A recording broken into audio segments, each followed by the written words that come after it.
திருநாவுக்கரசர். சைவ சமய குருமார்களிலே திருநாவுக்கரசர். சைவ சமய குருமார்களிலே அப்பர் சுவாமிகள் தனி சிறப்பு வாய்ந்தவர். மத வேறுபாடுகளை நீக்கி சமத்துவத்தை இந்த சமுதாயத்திலே நிலைநாட்டியவர். தமிழ் தொண்டோடு கோயில் திருத்தொண்டும் செய்து காட்டியவர்.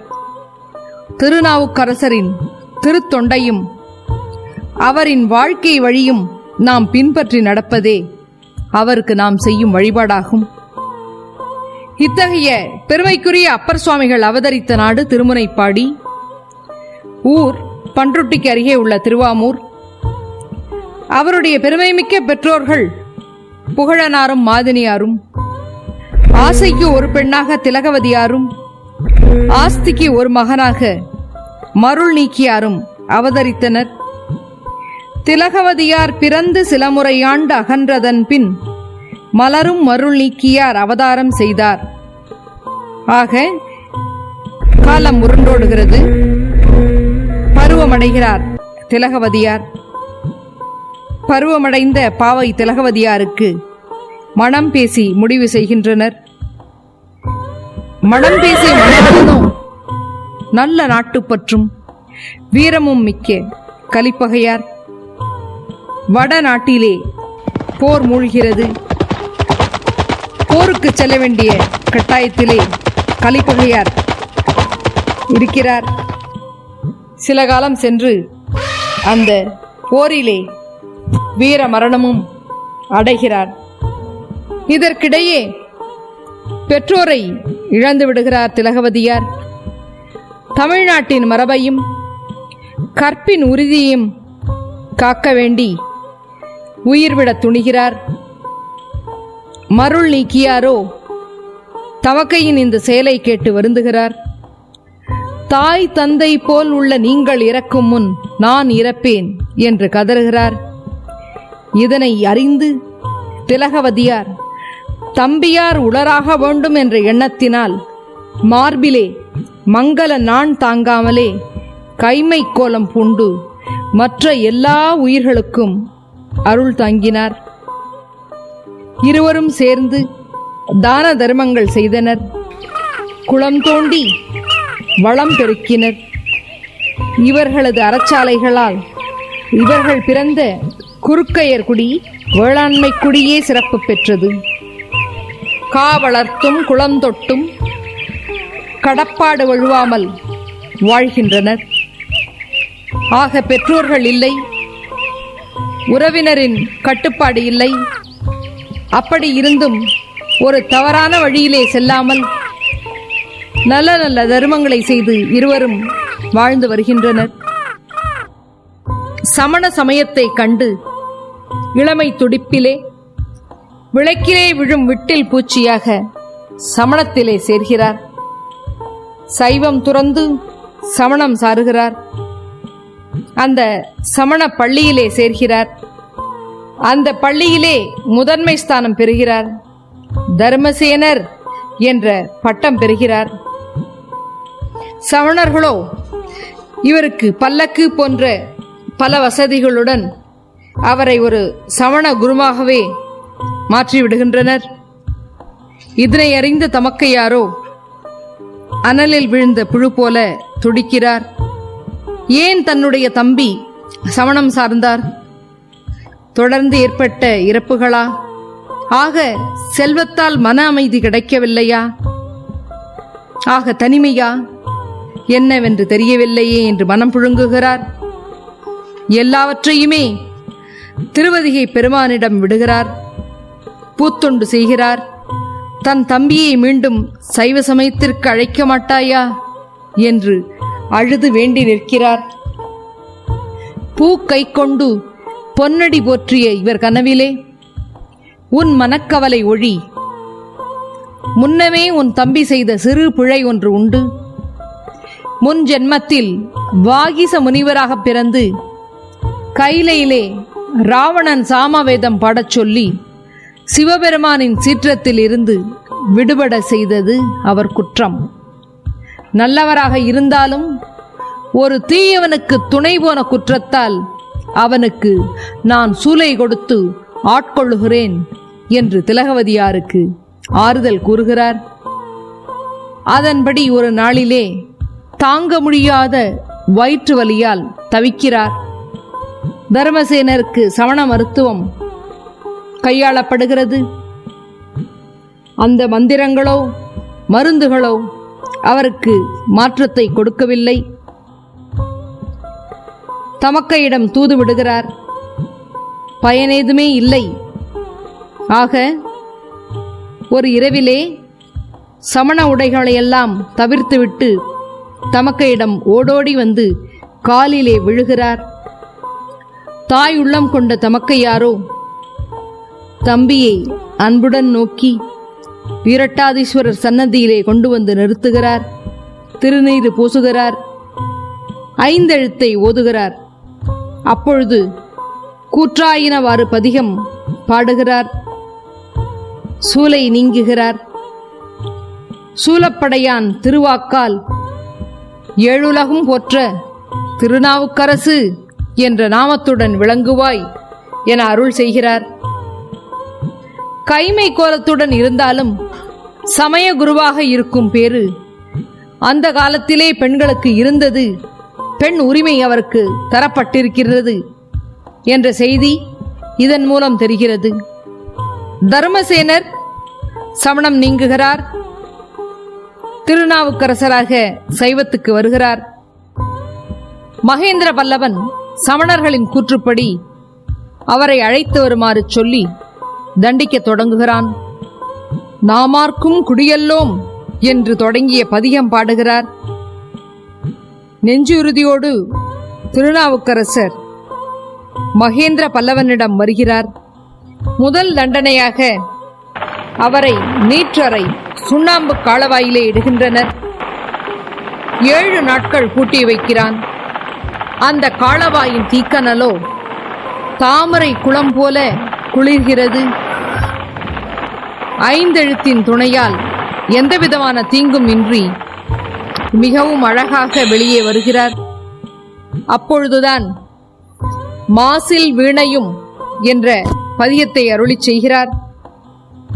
மாசில் வீணையும் மாலை மதியமும் வீசு தெல்றலும் வீங்கிளவேனிலும்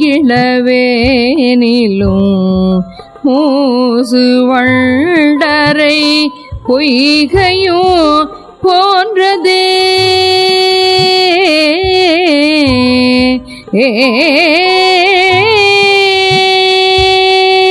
மூசு வண்டரை பொய்கையும் போன்றதே ஈசல் எல்தை இணையடி நீழலே ஈசல் எல்தை இணையடி நீழலே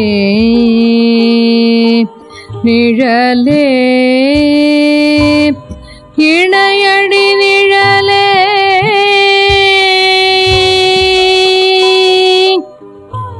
இதில் மீண்டு வந்த நாவுக்கரசரை சமணர்கள் இவன் நம் மந்திரத்தை கற்று வைத்தவன், நம் மந்திரத்தால் பிழைத்து விட்டான்,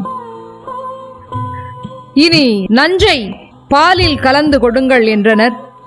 அந்த நஞ்சு கூட அமுதமாக மாறியது. இதிலும் வெற்றி கண்டார் என்பதை அறிந்து மனம் பொறுக்காமல் பட்டத்து யானையால் இடரச் செய்கின்றனர். அப்பொழுது சுண்ணவெண் சந்தனச் சாந்து என்று பாட யானையோ இவரை வலம் வந்து வணங்கிச் சென்றது.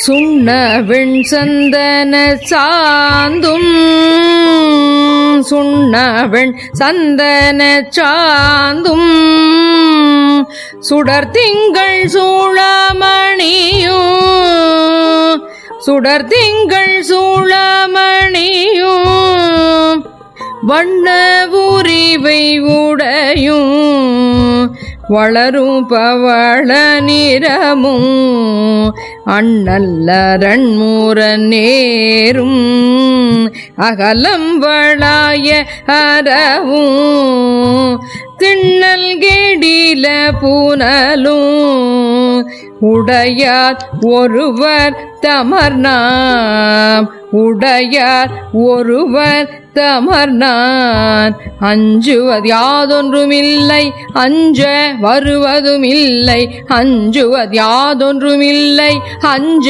வருவதுமில்லை அஞ்சுவது யாதொன்றுமில்லை அஞ்ச வருவதுமில்லை.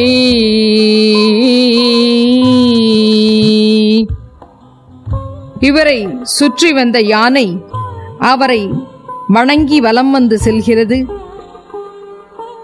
இதனை கண்ட சமணர்கள் இவரை என்ன செய்வது என்று நினைத்து மகேந்திர மன்னனின் ஆணையால் கருங்கல்லிலே இவரை கட்டி நடுக்கடலிலே சென்று விடுகின்றனர்.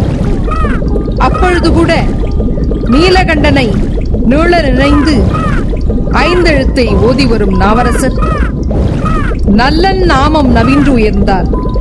கல்லோ தெப்பமாக மாறியது. கடல் மேல் மிதந்து கரை சேர்ந்தது. கடலில் மிதந்து வரும்பொழுது சொற்றுணை வேதியன் என்று பாடி ஐந்தெழுத்தின் பெருமையை அகிலமெல்லாம் நிலைநாட்டினார். இத்தகைய அதிசயங்களை நேரிலே கண்ட மகேந்திர பல்லவன் சமணத்தை முழுவதுமாக வெறுத்து சமண பள்ளிகளெல்லாம் சிவ ஆலயமாக ஆக்கினார். இன்னும் குணதரீஸ்வரம் என்ற கோயில் திருவதிகைக்கு அருகே இருப்பதை போய் பார்க்க வேண்டும். தொண்டை நாட்டிலும் திருச்சியிலும் இம்மன்னன் பல சிவாலயங்கள் எழுப்பியதை இன்றும் நாம் காணலாம். சைவத்தை நிலைநாட்டிய அப்பர் பெருமான் தன் மேனியிலே ரிஷபக்குரியும் சூலக்குரியும் சிவபெருமானால் பெற வேண்டும் என்று எண்ணுகிறார். திருப்பெண்ணடம் வருகிறார். சுடர்கொழுந்து ஈஸ்வரனை கண்டு தொழுகிறார், அழுகிறார். என்ன ஆச்சரியம்! அவர் கேட்டது கிடைக்கிறது. தன் மேனியிலே சிவ சின்னத்தை ரிஷபக்குரியும் சூலக்குரியையும் பெறுகிறார். அப்பொழுது பாடிய பாடல்தான் பொன்னா திருவடிக்கு ஒன்று உண்டு விண்ணப்பம் போற்றி செய்யும் என்னாவி காப்பதற்கு இச்சையுள்ளேல் இருங்கூற்றகல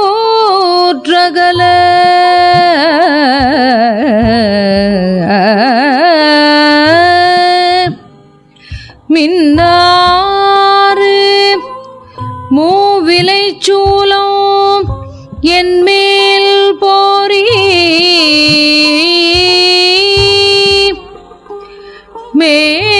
மேவுகொண்டல் துன்னார் கடந்தையுள் தூங்கானை மாட சுடர் கொழுந்தே துன்னார் கடந்தையுள் தூங்கானை மாட சுடர் கொழுந்தே சுடர் கொழுந்தே சுடர் கொழுந்தே ஏ ஏ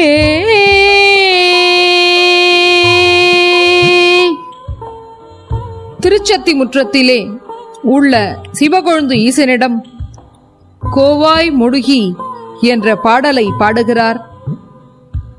எனக்கு திருவடி தீட்சை தா என கேட்கிறார். இவருடைய பதிகத்தை இன்னொரு முறை கேட்க விரும்பி நல்லூருக்கு வா, உன்னுடைய நினைப்பதனை முடிக்கின்றோம் என்று கூறுகிறார். நல்லூருக்கு சென்று திருவடி தீட்சை பெறுகிறார். நனைந்தனைய திருவடியின் தலைமையில் வைத்தாய் நல்லூர் எம்பெருமானே என்ற திருத்தாண்டகத்தை பாடி சிறப்பிக்கின்றார். இதனை சேக்கிழார் பெருமான் நன்மை பெருகு என்று வியந்து பாடுகிறார். நன்மை பெருகு அருள் நெறியே வந்தடைந்த நல்லூரில் மன்னு திருத்தொண்டனார் வணங்கி மகிழ்ந்து எழும்போதில் உன்னுடைய நினைப்பதனை முடிக்கின்றோம் என்று அவர் சென்னிமிசை பாதமலர் சூட்டினான் சிவபெருமான். பாதமலர் சூட்டினான், பாதமலர் சூட்டினான் சிவபெருமான்.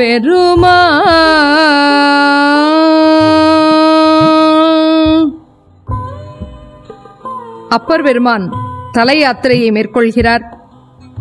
கையிலே உழவாரத்தை வைத்துக்கொண்டு திருத்தொண்டு செய்தும் வாயினாலே தேவார பதிகங்களை பாடிக்கொண்டும் தலங்கள் தோறும் சென்று இறைவனை வணங்குகிறார்.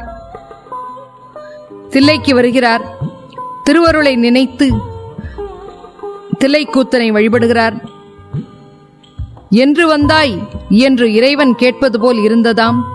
அத்தா உன் ஆடல் காண்பான் அடியேன் வந்தவாறு என்று விடை கூறுவது போல பாடி பரவினார். திருஞான சம்பந்தர் ஞானப்பால் உண்ட அதிசயத்தை கேட்டறிந்து அவரை கண்டு வணங்கி மகிழ வேண்டும் என்று சீர்காழி செல்கிறார். வயதிலே பெரியவரான நாவுக்கரச பெருமான் தன்னை காண வருகிறார் என்று அவர் வருகையை அறிந்து சம்பந்தர் மகிழ்ந்து வரவேற்று அப்பரே என்று அவரை அழைத்து வணங்குகிறார். அவரும் அடியேன் என பணிகிறார். பல நாட்கள் தங்கி இருவரும் அளவளாவி மகிழ்கின்றனர். பல தலங்களுக்கு சென்று வணங்கிவிட்டு நாவுக்கரச பெருமான் தஞ்சை மாவட்டத்திலே உள்ள திருப்பழனம் செல்கிறார். திருப்பழனத்துக்கு அருகே திங்களூர் என்ற தலம் இருக்கிறது. இந்த காலம் போல எந்தவித வசதியும் இல்லாத அந்த காலத்திலே ஒரு இன்டர்நெட்டோ தொலைக்காட்சியோ தொலைபேசியோ இல்லாத அந்த காலத்திலே அப்பரின் புகழ் அகில உலகமெல்லாம் எட்டியது.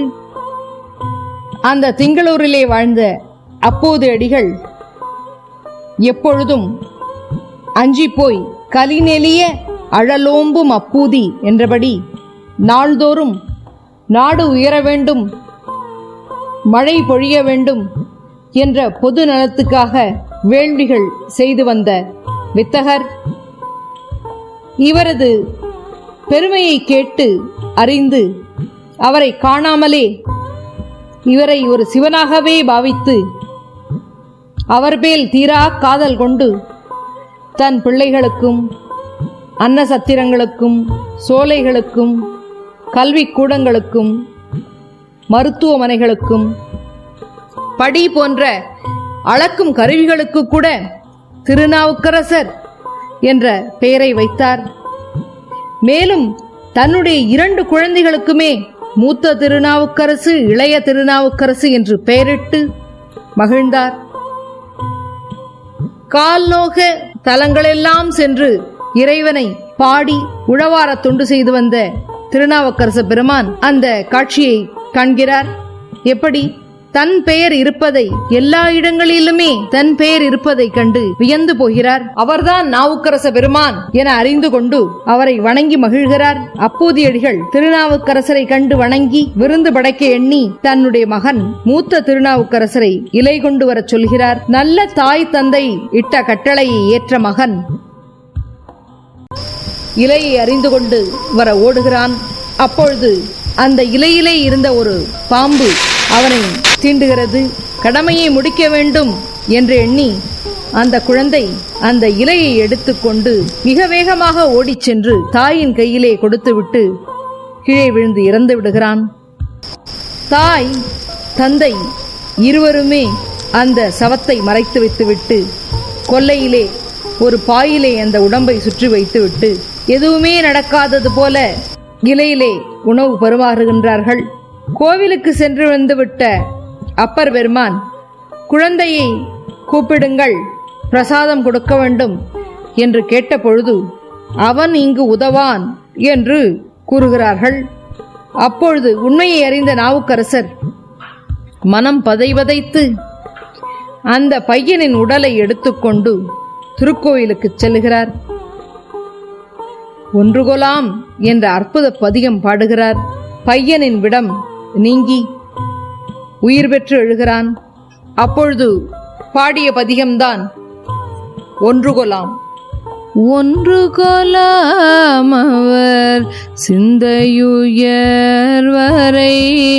ஒன்று கொலாம் உயரும் மதி சூடுவர், ஒன்று கொலமிடு வெண்டலை கையது, ஒன்று கொலாம் அவர் கூர்வது தானே, ஒன்று கொலாம் அவர் கூர்வது தானே, 10 கொலாம் அவர் பாம்பின் கண் பாம்பின் பல், 10 கொலாம் அவர் பாம்பின் கண் பாம்பின் பல், 10 கொலாம் எயிரும் நெறிந்துக்கன, 10 கொலாம் எயிரும் நெறிந்துக்கன, 10 கொலாம் அவன் காயப்பட்டான் தலை, 10 கொலாம் அவர் காயப்பட்டான் தலை, 10 கொலாம் அடியார் செய்கைதானே, 10 கொலாம் அடியார் செய்கைதானே, 10 கொலாம் அடியார் செய்கைதானே.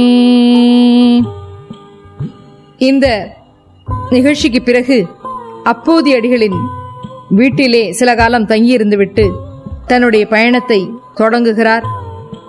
திருவாரூர் சென்று தியாகராஜரை வணங்கி முருகநாயனாரை திருப்புகலூரிலே சென்று அவருடைய திருமடத்திலே தங்கியிருந்துவிட்டு திருஞான சம்பந்த பெருமானை கண்டு மகிழ்கிறார். பின்பு திருவாரூர் திருவாதிரை விழா சிறப்பை கேட்டு மகிழ்ந்த சம்பந்தர் திருவாரூர் சென்று திருவாரூர் ஈசனை வழிபட்டு திரும்புகிறார். பின்பு இருவரும் பல ஸ்தலங்களுக்கு செல்கின்றனர். திருவீழிமலைக்கு செல்கின்றார்கள். அங்குள்ள மக்களோ பஞ்சத்தால் வாடுகின்றனர். ஆக இறைவன் அப்பர் சுவாமிகளுக்கும் திருஞான சம்பந்தருக்கும் ஆளுக்கொரு படிக்காசு தருகிறார். இதுதான் தருணம் என நினைத்து நாவரசு பெருந்தகையின் திருத்தொண்டின் பெருமையை உலகிற்கு உணர்த்த வேண்டும் என்று நினைத்த இறைவன் அப்பரடிகளுக்கு மட்டும் வட்டமின்றி நல்ல காசை தருகிறான். அந்த காசை கொண்டு உடனடியாக அப்பர் பெருமானின் மடத்திலே உணவு தயாராகிறது. திருஞான சம்பந்தர்க்கோ வட்டமுறிய காசை கொடுக்கிறார். தன்னுடைய மடத்திலே உணவு கொடுப்பது தாமதமாகிறதே என்று அறிந்து ஞானசம்பந்த பெருமான் இறைவனிடம் முறையிட, தன் என்னை தண்டிக்க வேண்டாம், இதன் மூலம் இந்த மக்கள்தான் பாதிக்கப்படுகிறார்கள், பஞ்சத்தால் அவர்கள் துயர் பெற வேண்டாம் என்று கேட்டு வட்டமில்லாத காசை, குறையில்லாத காசை பெறுகிறார். அப்பரடிகளுடைய திருத்தொண்டின் சிறப்பை உழவாரப் பணியினால் குற்றமில்லாத காசை அவர் பெறுகிறார் என்று அறிந்து அவரை மனமாற வணங்குகிறார். பின்னர் இருவரும் சேர்ந்து திருமறைக்காட்டுக்கு செல்கின்றனர். அங்கு வேதங்களால் நீண்ட காலமாக அந்த கோவிலின் திருக்கதவு அடைபட்டு இருக்கின்றது. அந்த ஊர் மக்கள் எல்லாம் அந்த மதில் சுவரிலே ஒரு வாசலை உண்டாக்கி கொண்டு அதன் வழியாக சென்றுதான் இறைவனை வழிபட்டு வருகின்றார்கள். இந்த உண்மையை உணர்ந்த அப்பர் பெருமானும் சம்பந்த பெருமானும் அந்த திருக்கதவை திறக்க வேண்டும் என்று முடிவு செய்கின்றனர். சம்பந்தரின் விருப்பப்படி அப்பர் பெருமான் பண்ணின் நேர்மொழியாள் என்ற பதிகம் பாடுகிறார். அந்த பதிகத்தின் முடிவிலே 10 பாடல்களுக்கு பிறகு கதவு திறந்து விடுகிறது. பரமனை கண்டு தரிசிக்கின்றனர். பின்னர் சம்பந்த பெருமான் ஒரு பாடல் பாடுகிறார். சம்பந்த பெருமான் பாடிய பின்பு அந்த கோவிலின் திருக்கதவம் சாத்திக் கொள்கின்றது. அன்று இரவு இருவரும் தூங்கிக் கொண்டிருக்கும் பொழுது சிவபெருமான் அப்பரடிகளின் கனவிலே தோன்றி வாய்மூருக்கு வா என்று கூற, தன் கனவிலே காட்டிய திருக்கோலத்தோடு இறைவன் முன்னே செல்ல அப்பரடிகள் அவர் பின்னே செல்கிறார். சிறிது நேரம் கழித்து சம்பந்த பெருமானும் அப்பர் பெருமானை தேடிக்கொண்டு அவர் சென்ற வழியிலே செல்கிறார். இறைவன் மறந்து அருளிய நிலையிலே அப்பரடிகள் திருஞான சம்பந்தருக்கு காட்சி அருளுமாறு இறைவனை வேண்டி பாட, திருஞான சம்பந்த பெருமானும் காண வேண்டும் என்று அவருக்கும் காட்சி கொடுத்து மகிழ்ந்தார். அவர் தாம் கண்டு அப்பருக்கு காட்டி மகிழ்ந்தார். வாய்மூருக்கு பிறகு மதுரையிலே சைவத்தை நிலைநாட்ட பாண்டிமாதேவி சம்பந்த பெருமானை அழைத்து வர தூது விடுகிறார். நாள்களும் கோள்களும் சரியில்லை, இப்பொழுது செல்ல வேண்டாம், சமணர்கள் மிகவும் கொடுமையானவர்கள், சிறுபிள்ளையான நீங்கள் சென்றால் துன்பம் ஏற்படும் என்று கூறுகிறார். அதனையெல்லாம் மறுத்துவிட்டு அவரை வணங்கி கோளறுபதிகம் பாடிவிட்டு மதுரையை நோக்கி செல்லுகின்றார் திருஞான சம்பந்த பெருமான். அதற்கு பிறகு திருநாவுக்கரசர் திருநாகை, கோகரணம் முதலிய தலங்களுக்கு சென்றுவிட்டு திருப்பழையாறு வருகிறார். அங்கு சவணர்கள் வடதளி என்னும் இடத்திலே சிவலிங்க திருமேனியை மறைத்து வைத்துள்ளார்கள். இதனை அறிந்து கொள்கிறார். நான் இறைவனை கண்டு தொழுத பின்பே இங்கிருந்து அகல்வேன் என்று ஒரு சத்தியாகிரகத்தை மேற்கொள்கிறார். ஒரு உண்ணா நோன்பு தொடங்குகிறது. இறைவனோ அரசரின் கனவிலே சென்று இந்த நிலையை உணர்த்துகிறான். அரசன் முயன்று சமணர்களின் சூழ்ச்சியை அறிந்து கொண்டு சிவலிங்க திருமேனி வெளியேறுமாறு செய்கிறான். நாட்டிலே சமணராட்சி கேட்டை உண்டாக்கியது. பழையாற்றில் உள்ள சிவாலய கோபுரத்தை மறைத்தனர், விமானத்தை மாற்றினர், கதவை பூட்டினர், சமணப்பள்ளியாக மாற்றினர். மக்கள் சிவ வழிபாடின்றி தவித்தனர். கொடுமையை அறிந்த அப்பர் பெருமான் மனம் கொதித்து அங்கமர்ந்து உண்ணாவிரதம் தொடங்கினார். ஆளும் மன்னன் கனவிலே தோன்றி சிவலிங்க திருமேனி வெளிப்படும்படி நீ கோயிலை திறந்துவிடு என்று அப்பர் உண்ணாவிரதத்தை முடித்துவை என்கிறார். மன்னன் செய்வனானான். சமணர்களை ஊரை விட்டு ஓடச் செய்தான். நாவரசரால் சிவதீட்சை பெற்றான். திருநீர் அணிந்தான். சமண பள்ளிகளை ஒழித்துவிட்டு அவற்றையெல்லாம் சிவாலயமாக மாற்றினான். அதன் உள்ளே உள்ள சிவலிங்க தரிசனம் செய்த அப்பர் பெருமான் பாடியதுதான் நீதியை கெட என்ற திருப்பதிகம். நீதியே கெட நில்ரமணேயுணு, நீதியே கெட நில்ரமணேயுணு,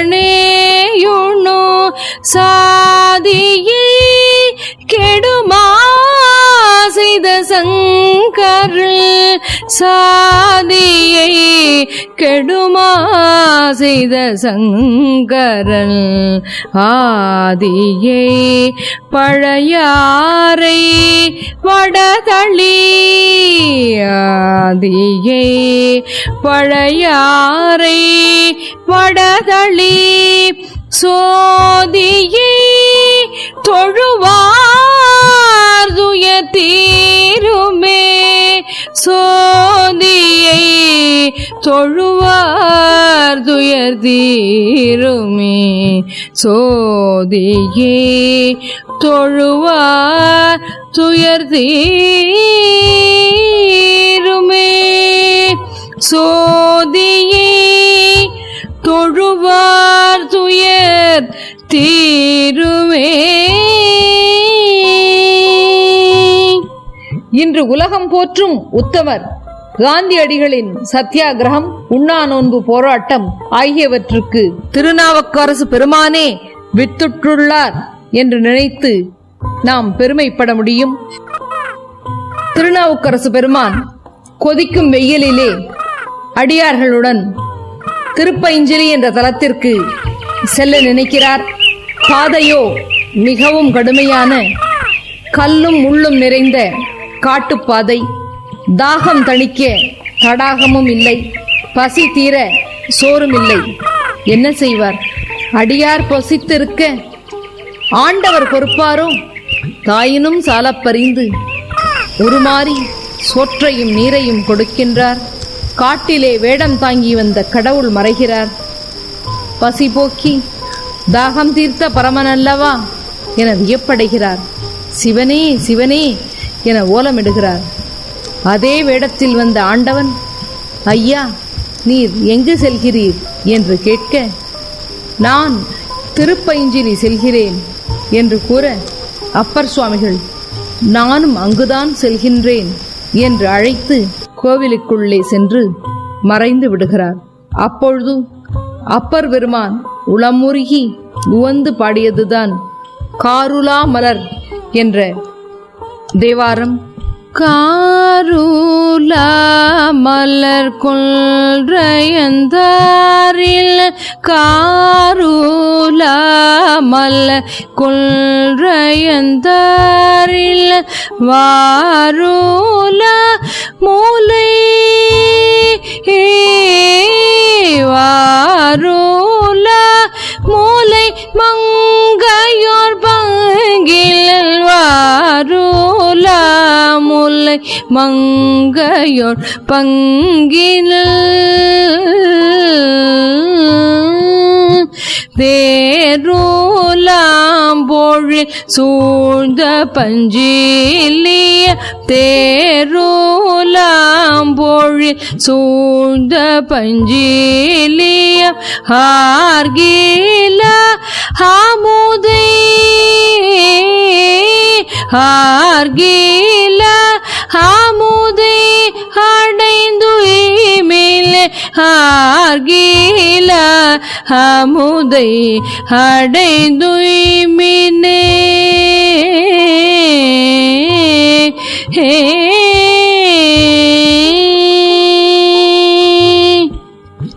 திருவண்ணாமலை மற்றும் தொண்டை நாட்டு தலங்களை வணங்கி திருக்காளகத்தியை வழிபட்டு அங்கிருந்து திருக்கயிலை செல்ல நினைக்கிறார்.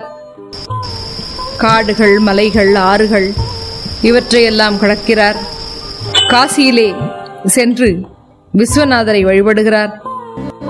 பயணம் தொடர்கிறது. 81 வயது நிறைந்த திருநாவுக்கரசு பெருமான் உடல் தளர, கால் தடுமாற, ஆனால் உள உறுதியுடன் திருக்கயிலை நோக்கி செல்கிறார். சில தூரம் சென்ற பின்பு கால்கள் செயலிழக்கின்றன, கைகளும் செயலிழக்கின்றன. வேறு வழியில்லாமல் ஆனால் உள்ள உறுதியுடன் மார்பால் மலை மேலே தவழ்ந்து செல்கிறார். மார்பிலும் குருதி வழிகிறது, எலும்புகள் தெரிகிறது.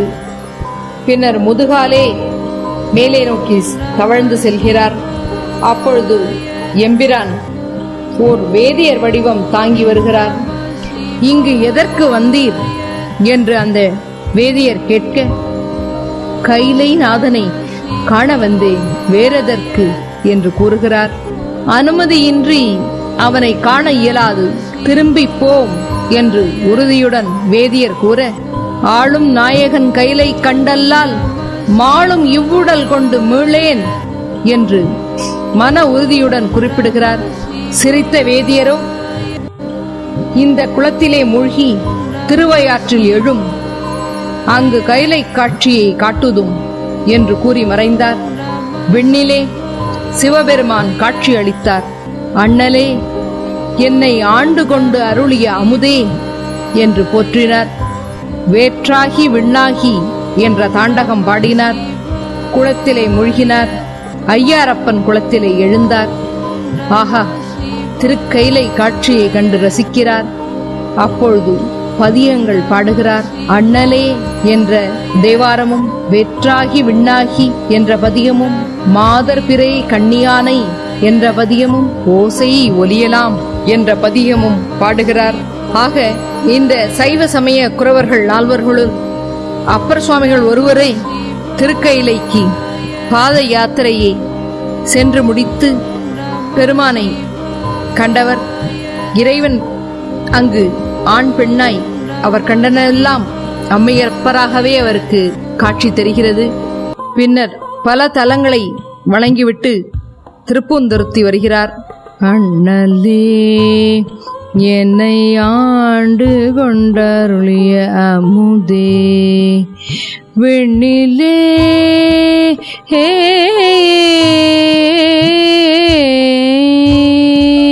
விண்ணிலே மறைந்தருள் பூரி வேதநாயகனே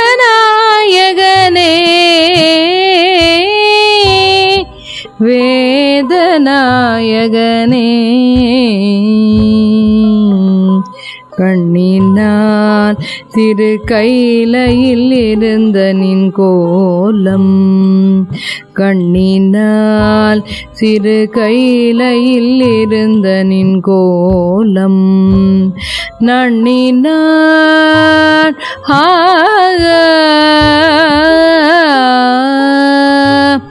நன்னினான் தோழ நயந்தருள் புரியன நவில்றார் நயந்தருள் புரியன நவில்றார்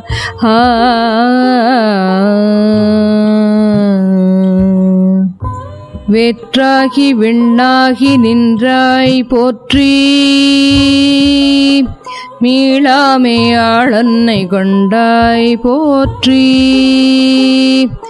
ஊற்றாகி உள்ளே ஒளித்தாய் போற்றி போவாத சத்தத்து ஒலியே போற்றி ஆற்றாகி அங்கே அமர்ந்தாய் போற்றி ஆரங்கம் நாள் வேதமானாய் போற்றி காற்றாகி எங்கும் கலந்தாய் போற்றி காற்றாகி எங்கும் கலைந்தாய் போற்றி கைலை மலையானே போற்றி போற்றி கைலை மலையானே போற்றி போற்றி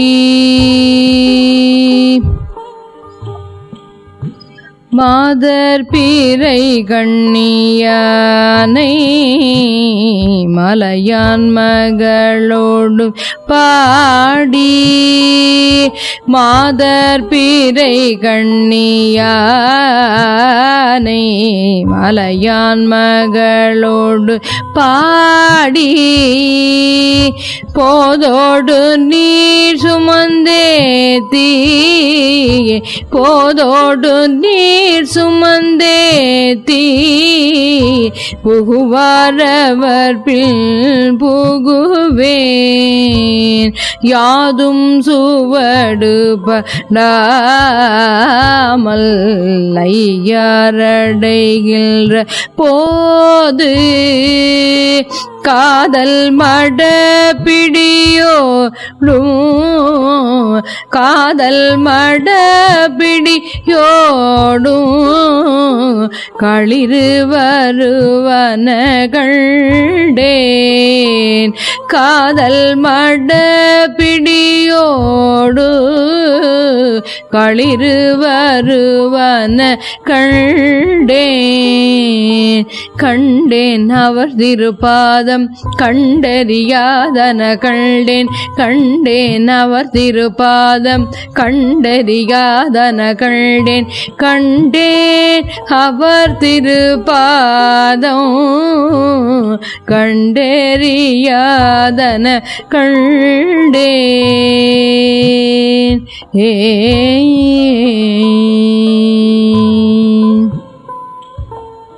ஓசை ஒலி எல்லாம் மானாய் நீயே ஓசை ஒலி எல்லாம் ஆனாய் நீயே உலகுக்கு ஒருவனாய் நின்றாய் நீயே வாசமலரெல்லாம் ஆனாய் நீயே வாசமலரெல்லாம் ஆனாய் நீயே மலையான் மருகனாய் நின்றாய் நீயே மலையான் மருகனாய் நின்றாய் நீயே பேச பெரிதும் இனியாய் நீயே பேச பெரிதும் இனியாய் நீயே பிரானாய் அடியென் மேல் வைத்தாய் நீயே தேச விளக்கெல்லாம்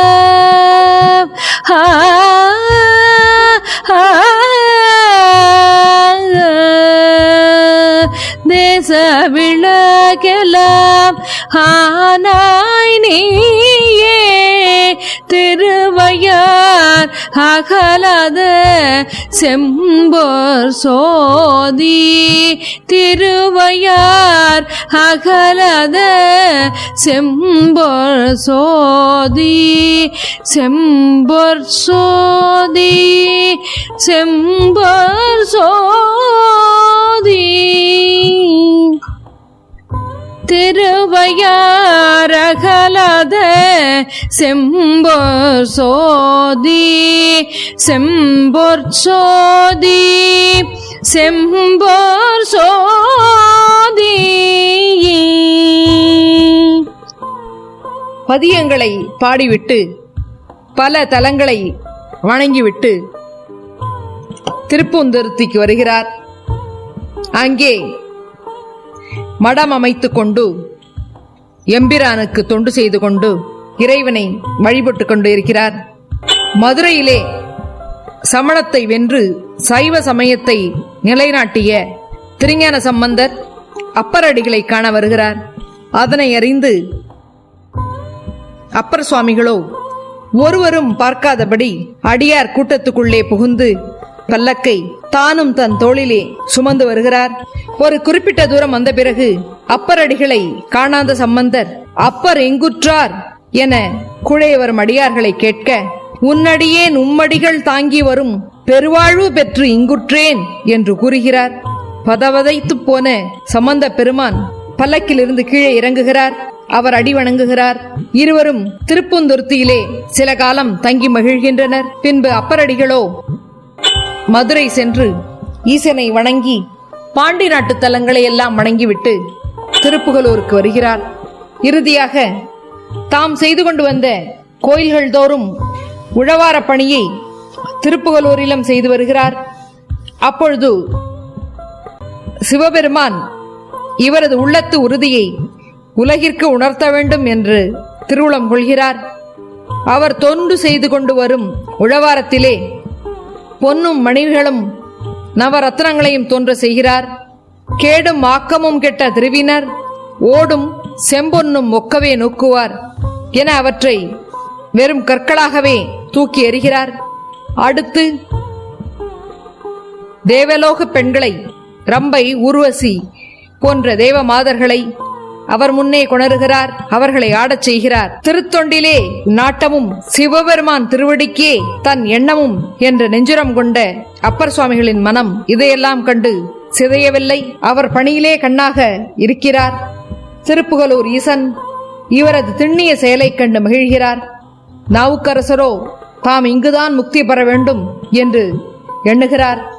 அன்பர்களின் கருத்தறிந்து முடிப்பவரல்லவோ நம் ஈசன். அவர் முன்னே சிவப்பேரொளியை காட்டினார். இவரோ எண்ணுகேன் என் சொல்லி என உளமுருகி பாடுகிறார். சித்திரை சதய நாளிலே பேரொளியுடன் இறைவனுடன் கூடினார். எண்ணுகேன் என் சொல்லி எண்ணுகேனோ எம்பெருமான் திருவடியே எண்ணினல்லால் கண்ணிலேன் மற்றோர் களைகண்ணில்லேன் கழலடியே கை தொழுது காணினல்லால் உன்னுள்ளே 9 வாசல் வைத்தாய் ஒக்க அடைக்கும் போது உணரமாட்டேன் புண்ணியா உன்னடிக்கே போதுகின்றேன் புண்ணியா உள்ளடிக்கே போதுகின்றேன். பூம்புகலூர் மேவிய புண்ணியனே, பூம்புகலூர் மேவிய புண்ணியனே, புண்ணியனே, மேவிய புண்ணியனே, பூம்புகலூர் மேவிய புண்ணியனே. திருநாவுக்கரசர் இவ்வுலகிலே வாழ்ந்த காலம் 7ஆம் நூற்றாண்டு. 81 வயது வரை வாழ்ந்தவர்கள். அவர்கள் நமக்கு காட்டி அருளியது தொண்டு நெறி. என் கடன் பணி செய்து கிடப்பதே என்று வாழ்ந்தவர்கள், உழவார தொண்டு புரிந்தவர்கள். இவரது திருப்பாடல்கள் நம்முடைய சைவ திருமுறைகள் 12 4, 5, 6 ஆக அமைந்துள்ளது. 4ஆம் திருமுறை திருநேரிசை, 5ஆம் திருமுறை திருக்குறுந்தொகை, 6ஆம் திருமுறை திருத்தாண்டகம். இந்த 3 திருமுறைகள் மட்டுமே தேவாரம் என்று சொல்லப்பெறுவது. பெருமான் பாடிய திருப்பதிகங்கள் 312. மொத்தம் கிட்டத்தட்ட 3064 திருப்பாடல்கள் இன்று நம்மிடையே உள்ளன. 81 வயது வரை இந்த மண்ணிலே வாழ்ந்து தன்னுடைய அனுபவங்களை நமக்கு பாடமாக தந்தவர்கள்தான் பெருமான். சைவ சமயத்தில் இருந்து சமண சமயத்துக்கு சென்று பிறகு நன்னெறி உணர்ந்து தன் தவற்றினை உணர்ந்து சைவம் சார்ந்து தன் தவற்றுக்காக தன்னையே வருத்தி கொண்டு தன் தவற்றை நினைந்து நினைந்து உருகி பாடிய தன்னிறக்க பாடல்கள் இவர் பாடல்களில் அதிகம் தெரிகிறது. அவர் தந்த தேவாரத்தை ஓதி அவர் கரத்திலே உள்ள உழவாரத்தை வணங்கி தேவாரம் மட்டும் பாடாமல் கோயில்களுக்கு திருத்தொண்டும் நாம் செய்ய வேண்டும். தொண்டு நெறி எங்கும் பெருக வேண்டும். அந்த திருநாவுக்கரசு பெருமானின் பாத கமலங்களை வணங்கி மகிழ்வோம். பண்ணின் நேர் மொழியாள் உமை பங்கரோ, பள்ளின் நேர் மொழியாள் உமை பங்கரோ, மண்ணினார் வலம் சீமறை காடரோ, கண்ணினாலுமை காண கதவினை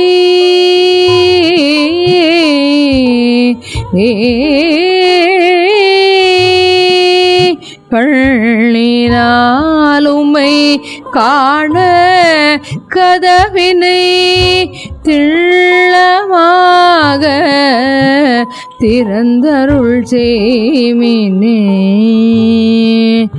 செய்மினே, அருள் செய்மினே,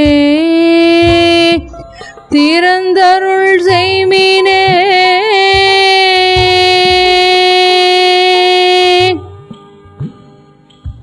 திருநாவுக்கரசு நாயனார். அப்பர் நல்லூர் இறைவரால் திருவடி சூட்டப் பெறுதல். அருகே உள்ளதுதான் நல்லூர் திருக்கோயில். அம்மையப்பராகிய சிவபெருமான் தமது வல திருவடியினை திருநாவுக்கரசர் முடிமேல் சூட்டி அருளும் அந்த நிலையிலே நாவுக்கரசர் நனைந்தனைய திருவடினின் தலைமேல் வைத்தார். நல்லூர் எம்பெருமான் நல்லவாறே என்று உளம் குளிர்ந்து பாடி அந்த திருவடியை தலைமேற்கொண்டு போற்றும் முறையிலே திருநாவுக்கரசரின் திருவுருவம் இறைவனின் திருவடிக்கீழ் அமைந்திருத்தல் இச்சிற்பத்தில் நாம் மிக அழகாக நோக்கலாம்.